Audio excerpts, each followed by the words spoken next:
Well, anyway, I decided I'd do a video because I kind of wanted to talk a little bit about it, a few things, and I hope I don't run off too long at the mouth. But I've been hurting really bad. I had a like a piriformis muscle on my left side, and it just hurts so bad, and the cold weather just aggravated it. So I was in a lot of pain Friday, and better today, but you know how that goes. I'll probably feel like crap the rest of the winter, which winter hasn't even started technically yet. But anyway, yeah, they're a little bit here. You know, if I were that woman, I hope to hell she finds the one that's been trying to get an abortion in Texas, and lower court said she could have it, and then higher court says, oh, we're going to pause. Just find the funds and get the hell out of the state and do it, because women are not things for states and courts to regulate. They're not. And so hopefully she can round up the funding and just get the hell out of there and get it. And anyway, that was it was staying a Thursday ruling from a district court that allowed 31-year-old Katie Cox to have an abortion. Cox, who is 20 weeks pregnant, has a fetus that has been diagnosed with full trisomy, which is a condition that results in miscarriage, stillbirth, or the death of the infant in the hours, days, or weeks following the birth. And so they don't care. You know, the anti-abortion nutters don't care, because women are supposed to sacrifice themselves for the fetus. So they don't give a shit. And I hope that she just got the hell out of there and have that issue taken care of. And then let's see, Riley Gaines. Yeah, I was going to do a video on that the other day, but she let one of the dingbats on the squad have it about the transphobia shit when she it was about women's testimonies. This idiot Summer Lee called the women's testimonies against biological males playing in women's sports, in other words, cheaters, transphobic. And Gaines came right back on her and said, there's a place for everybody to play sports in this country. Gaines said, noting males were included in her view, cheating males, but unsafe, unfair, discriminatory practices must stop. Inclusion cannot be prioritized over safety and fairness.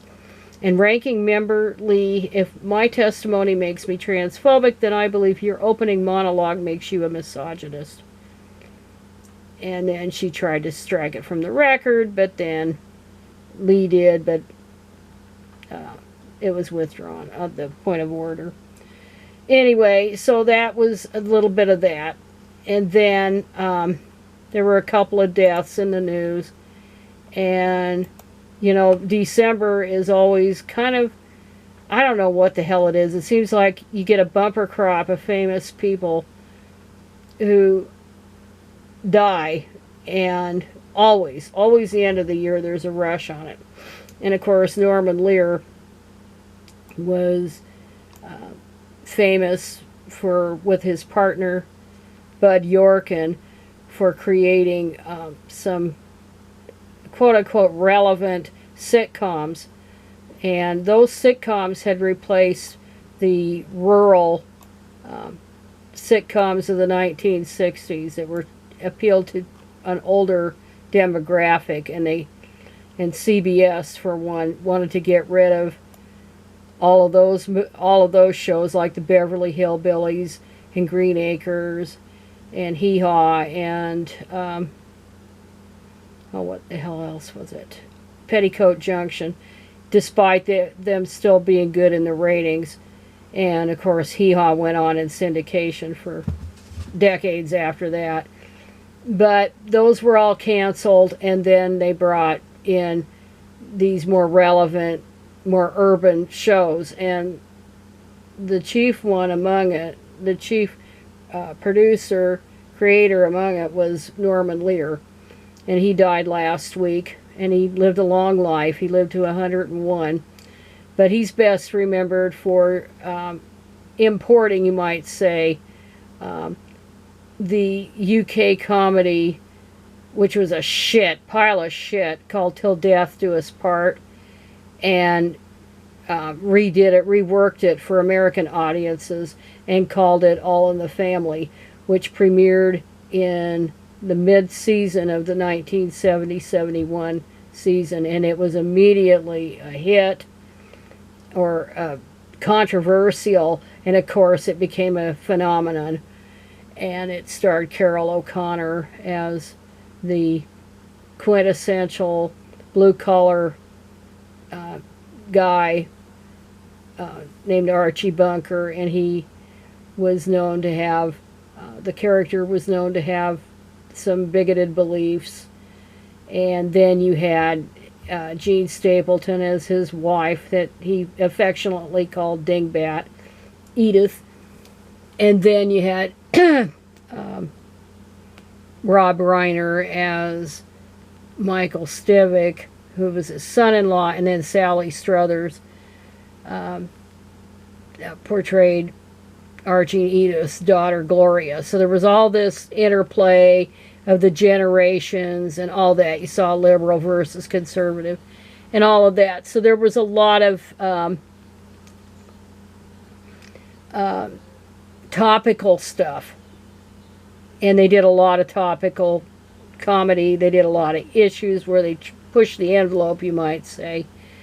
Or you can say that, or broke new ground on what could be discussed on a sitcom. And although the low point of the show, I believe, was when they had Edith raped. I thought that was terrible. I thought that was a terrible episode. And when I bought the DVDs of the series, I just couldn't watch that episode. It was just awful. That was the only real low point of that series.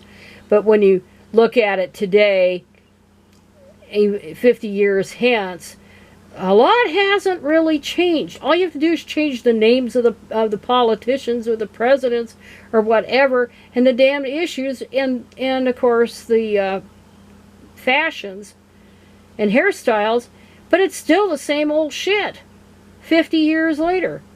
But it was funny. I have to admit, it was a funny series. And of course, he had a big hit with that, and Norman Lear was not the first person to have come up with spin-offs, but he was probably best known for having hit spin-offs from All in the Family, and even spin-offs of spin-offs. The spin-offs from All in the Family included Good Times, which wasn't Good Times. It was the Jeffersons, that probably the funniest of the sitcoms by Lear and Yorkin. And that was based on the popular neighbors of the Bunkers, the Jeffersons, and they were African American, and then they went upscale. So they had a very popular series. It ran several seasons. And then there was Maude. That was the other spinoff, that she was introduced as a character early on in All in the Family as Edith's cousin, and so that was already, it was already in the works that B. Arthur would have, who was a Broadway actress, primarily stage oriented rather than movie or television oriented, but I think they wanted to test how popular it would be, but I think it was already in the works that she would have her own series. And so that went over pretty well, and then that show played for 5 or 6 seasons, and it addressed a lot of controversial issues, especially abortion. And then Maude, in turn, spawned a spin-off called Good Times. And that was kind of the blue-collar equivalent of the Jeffersons. Again, featuring an African-American family, which centered on Florida, who had been the Maude's housekeeper, or maid, or whatever you want to call her. And centered on her and her family. And so that ran for a few seasons. And then, so that was kind of that. So he was known, Lear was known for those spin-offs that were all hits. And it seemed like everything he touched turned to gold. And then he had other shows, such as Sanford and Son, which featured Red Fox and Demond Wilson, and that ran on NBC. That was a very popular series featuring African-American actors. And then there was Mary Hartman, which was, and Fernwood Tonight, which was a spin-off of Mary Hartman. But that, the Mary Hartman was a parody of soap operas, whereas Fernwood Tonight, which was spun off of that show, was kind of a parody of talk shows. And then there was another show called Hotel Baltimore, which I'd never seen. And actually, I've never seen the other two I just mentioned, but someday I will. But anyway, everything he touched turned to gold. So he also founded People for the American Way, and that in turn had, one of its goals was to expose the extremism of the far right, and that and it started a YouTube channel called Right Wing Watch, which I recommend everybody see, where they don't do commenting, they don't do any commentary. It's that they excerpt these extremists and highlighting their own words is what they do. And Norman Lear also, at one point, he bought a copy of one of the, I think maybe 8 or so original surviving printed versions of the Declaration of Independence, and that was circulated or he had that tour all over the United States. And back in 2003, my brother and I drove all the way up to Portland, Oregon to see Norman Lear's copy of it. And so, anyway, yeah, he was somebody, he was a force to be reckoned with, and he had a lot of influence on U.S. comedy. And then the other obit, of course, was the other day about Ryan O'Neal, who was an actor. And that one's kind of hard to talk about, because I don't know how you can, I don't know really how to really talk about him without making him look so bad. But you know, virtually every damn person he ever came in contact, he ruined. Because it was like he had some kind of personality disorder and he never had it treated. And maybe it couldn't be treated. But I am not qualified to diagnose somebody, but I could see through interviews that he gave that he never should have given, and some of his actions that really there was something screwed up. And then you find out, you know, his kids, 3 of his 4 kids were messed up. And it's just, it's terrible. But he started out, but before I get on that, dwell on that stuff, and I'm probably going to run long at the mouth again, or long in the tooth again on this stuff. But he started out, well, he actually had prison time before he ever became famous for assault. That kind of was the foreshadowing of everything that was to come, okay? And he went in, I think, 51 days in prison he had served. But anyway, at some point he decided he wanted to be an actor. He had been an amateur boxer, which he put to dubious use on people he supposedly loved and loathed. But he went into acting, and his breakout thing, his breakout role was as Rodney Harrington in the primetime soap, one of the first, if not the first, primetime soap on television, Peyton Place. And I think the episodes are still on YouTube of that entire series. I watched it about 3 years ago, I guess. I watched every single episode of that series. And it was on YouTube, because I had missed it. I was only a kid when it premiered in 1964, I think it was. But anyway, his character was romantically paired with Mia Farrow. And Mia Farrow was on there for a couple of years, and then she quit because of Old Blue Eyes. She married Old Blue Eyes. But O'Neill was on that series until almost the end. But he had film commitments by that time. He was starting to hit the big time in movies. And so he almost made it to the end of the series, but not quite. He quit shortly before it ended in 1969. But he had a lot of success in the late 60s, or actually in around 1970, and throughout the 70s, most of it. But then his popularity kind of waned. And then he did some television and stuff. But what I could read about him is he invested his earnings pretty well. So he didn't really have to work. He had a lot in real estate in California. And so he needed a lot of money, let me tell you, because he engaged in a lot of debauchery, I would call it. And he was linked to shitloads of actresses. He was like Warren Beatty that way, and there the similarities end, because Warren Beatty was not destructive like this guy was.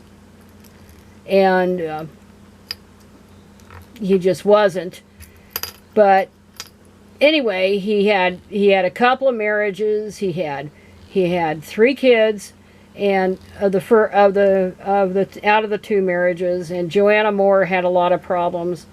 And then she lost custody of those 2 kids. Everybody knows the story of Tatum and Griffin, and he had custody. And I'm telling you, when you look at Ryan O'Neill's life, one lesson to be learned about it is that there are some people in this world who have no business ever having children. And he was one of them. And damn it, he didn't need to have custody of them. That was horrible. I mean, it's already been recounted. And he had estrangements. I mean, he had a weapon against Griffin. All this stuff. He beat his kids up. He beat 3 of the 4 of them up. And just awful. Just horrible. It's a miracle any of those 4 kids lived. It's a miracle they're still alive. Because he was messed up. And like I said, I don't want to sound like I'm unkind to him. But you see those interviews, and you read all these things, and what his kids said about him, at least the 2 oldest, he was fucked up. He was major fucked up. And, it was like the Barrymore family on steroids. John Barrymore, the great profile. And there was a lot of screwed up people in that family. But they had nothing on him. They had nothing on Ryan O'Neill. And that was probably hereditary, the mental problems. And it's just terrible. And then, of course, he had that son with Farrah Fawcett. And he in Redmond I think he's still in a psychiatric facility, because he had gotten arrested for attempted murder back in 2018. And my God, what a horrible deal. And Ryan tried to, I think towards the end of his life, he had illnesses. He had leukemia, that was chronic, and then he had prostate cancer. You know, and his health was starting to deteriorate pretty bad the last couple of years. And I think he tried in his way to, you know, try to be a better person, I guess. And Tatum forgave him for all the crap he did to her. And he always had a good relationship with, I think, always, or most of the time, with Patrick. But Patrick lived with his mother, so he turned out okay. And he was largely unaffected, not totally unaffected, but largely. And he had a successful career as a sportscaster. But the other two, obviously Redmond had nothing to do with him because he's in a psychiatric facility, and Griffin had nothing to do with him whatsoever. So, but he turned his own life around, and so did Tatum, and that. But God, and I was thinking, his issues, his whatever his personality disorder was, or what his issues were psychologically, they kind of were obvious when he took up with Farrah Fawcett. And they had a relationship for 18 years, living together. They had Redmond and all that. Everybody knows that story. And then she caught Ryan cheating on her. And in the act, or whatever, she caught him at it. And she ditched him. And shortly afterwards, she resumed a relationship with her college sweetheart, Greg Lott. And actually, it was Greg Lott who was the love of her life in her final years. It wasn't Ryan. But they, quote-unquote, got back together. It was kind of for show or business reasons or whatever, because there was reality TV shows, and then of course there was that documentary after she had cancer and her battle, which unfortunately she lost. But all that time she had Greg Lott in her life, and I remember reading about it back in the late 90s. I think it was the following year after she had a relationship with some guy, and then, or whatever his name was, and then she got back together with Greg Lott, whom she met back in the 60s when they were both students at the University of Texas. And I'm going really long. It's almost 23 minutes, but I'll try to get through it. But anyway, they were an item for 11 years, but then you find out that she wrote the will, and he was named in the will to inherit $100,000, and Ryan O'Neal was not in the will at all. And then, but Ryan O'Neal, as Farrah was, you know, on her last legs, you might say, he tried to persuade her to marry him, and she rejected it, even as she was dying. But he wanted to get at it. He wanted to get at her estate, not necessarily because he needed the money, because by all accounts he didn't really need the money. It was a control. He wanted to control her even after death. And then there was all that stuff after she died. There was all that stuff about the Warhol painting. There was a lawsuit by the University of Texas because she had willed both paintings to the University of Texas, but O'Neal claimed he actually owned the painting, and it was a big con thing, but Greg Lott was a witness on behalf of the University of Texas. And he didn't He didn't get involved with Farrah for the money or the fame. Didn't do any of that. He just cared about her as a person.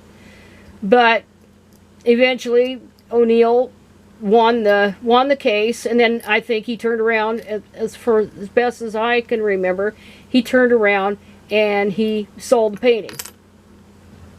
He supposedly wanted that painting for Redmond, but he ended up selling the painting. And there also, I would note, there is a video out, and I will link it, of an encounter that Greg Lott had, and undoubtedly the media was there, whether it was Australian media, American media, whatever. Somebody, a reporter there that was filming it, or was there to film it, had an Australian accent, so it could have been an Australian media outlet was there.